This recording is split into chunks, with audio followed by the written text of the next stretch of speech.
नमस्कार मित्रों, आज हम जानेंगे कि शिवरात्रि की रात जागना क्यों ज़रूरी है और ये जागृत की अवस्था में क्यों हमें ला देती है। हर चंद्रमास का 14वां दिन अथवा अमावस्या से पूर्व एक दिन शिवरात्रि के नाम से जाना जाता है। एक कैलेंडर वर्ष में आने वाली सभी शिवरात्रियों में से एक महाशिवरात्रि को सर्वाधिक महत्वपूर्ण माना जाता है, जो फरवरी मार्च के माह में आती है। रात ग्रह का उत्तरी गोलार्ध इस प्रकार अवस्थित होता है कि मनुष्य की भीतर ऊर्जा प्राकृतिक रूप से ऊपर हो जाती है।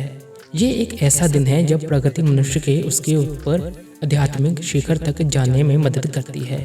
इस समय का उपयोग करने के लिए इस परंपरा में हम एक उत्सव मनाते हैं जो पूरी रात चलता है। पूरी रात मनाए जाने वाले इस उत्सव में इस बात का विशेष ध्यान रखा जाता है कि ऊर्जाओं के प्राकृतिक प्रभाव को उमड़ने का पूरा अवसर मिले। आप अपनी रीढ़ की हड्डी को सीधा रखते हुए निरंतर जागते रहें। ये सदगुरु का भी कहना है कि हमें हमेशा इस रात को रीढ़ की हड्डी को सीधा रखकर बैठना चाहिए या जागना चाहिए, और आप पूजा पाठ भी कर सकते हैं। आखिर महाशिवरात्रि का महत्व क्या है? आध्यात्मिक पद पर चलने वाले साधकों के लिए बहुत महत्व रखती है कि ये उनके लिए बहुत महत्वपूर्ण रात होती है। जो पारिवारिक परिस्थितियों में हैं और सांसारिक महत्वाकांक्षाओं में मगन हैं, पारिवारिक परिस्थितियों में मगन लोग महाशिवरात्रि शिव के विवाह उत्सव की तरह मनाते हैं। संसारिक महत्वाकांक्षाओं में मगन लोग महाशिवरात्रि को शिव द्वारा अपने शत्रुओं पर विजय पाने के लिए दिवस के रूप में मनाते हैं।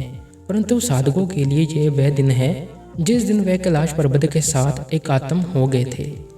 वह एक पर्वत की भांति स्थिर व निर्छल हो गए थे। योगी परंपरा में शिव को किसी देवता की तरह नहीं पूजा जाता। उन्हें आदि गुरु माना जाता है, यानी कि आदि योगी, जो कि इस दुनिया के पहले गुरु हैं जिन्होंने ज्ञान का भंडार इस दुनिया में ला दिया था। ध्यान की अनेक सहस्र विधियों पश्चात एक दिन वह पूर्ण रूप से स्थिर हो गए। वही दिन महाशिवरात्रि का दिन था। उनके भीतर की सारी गतिविधियां शांत हुई, वह पूरी तरह से स्थिर हुए। इसलिए साधक महाशिवरात्रि को स्थिरता की रात्रि के रूप में मनाते हैं। इसके पीछे की कथाओं को छोड़ दे तो यौगिक परंपराओं में इस दिन का विशेष महत्व इसलिए भी है क्योंकि इसमें आध्यात्मिक साधक के लिए बहुत ही संभावनाएं मौजूद होती हैं। आधुनिक विज्ञान अनेक चरणों से होते हुए आज उस बिंदु पर आ गया है जहां उन्होंने आपको प्रमाण दे दिया कि आप जिसे भी जीवन के रूप में जानते हैं, पदार्थ अस्तित्व के रूप में जानते हैं, जिसे आप ब्रह्मांड और तारामंडल के रूप में जानते हैं, वह सब केवल एक ऊर्जा है जो स्वयं को लाखों करोड़ों रूपों में प्रकट करती है।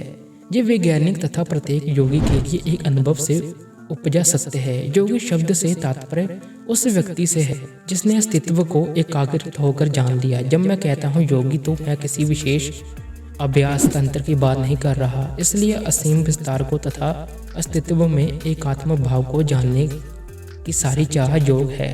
महाशिवरात्रि की रात व्यक्ति को इसी का अनुभव पाने का अवसर देती है।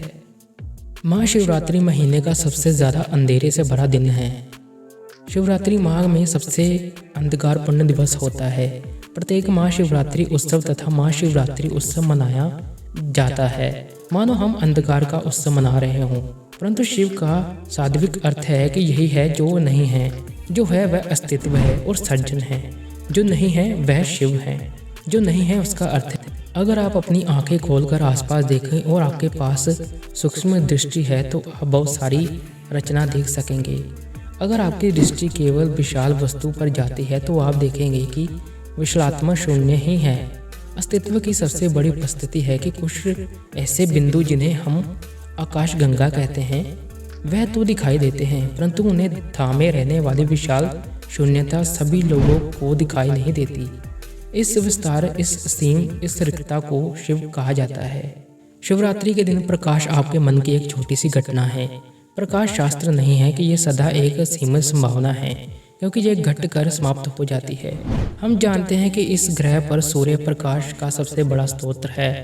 यहाँ तक कि आप हाथ से इसके प्रकाश को रोक कर भी अंधेरे की परछाई बना सकते हैं, परंतु अंधकार सर्वव्यापी है, यह हर जगह उपस्थित है। आइए जानते हैं इस रात को जागृत रहना क्यों जरूरी है। कहा जाता है कि सौर मंडल में सभी नक्षत्र ग्रह एक हो जाते हैं इस रात को। इस रात को इतनी ऊर्जा होती है कि अगर आप रीढ़ की हड्डी सीधी करके बैठते हैं, जहाँ खड़े रहते हैं या पूजा पाठ करते हैं, तो आपकी ऊर्जा का स्रोत बहुत ही ज़्यादा बढ़ जाता है, जिससे आप अपने आप को शांत फील करते हैं और आपको कई सारे आने वाले भविष्य में फ़ायदे देखने को मिल सकते हैं और भगवान महादेव की कृपा आपके ऊपर सदा बने रहेगी। अगर आपको वीडियो अच्छी लगी तो हमें इस वीडियो में कमेंट और शेयर ज़रूर करें।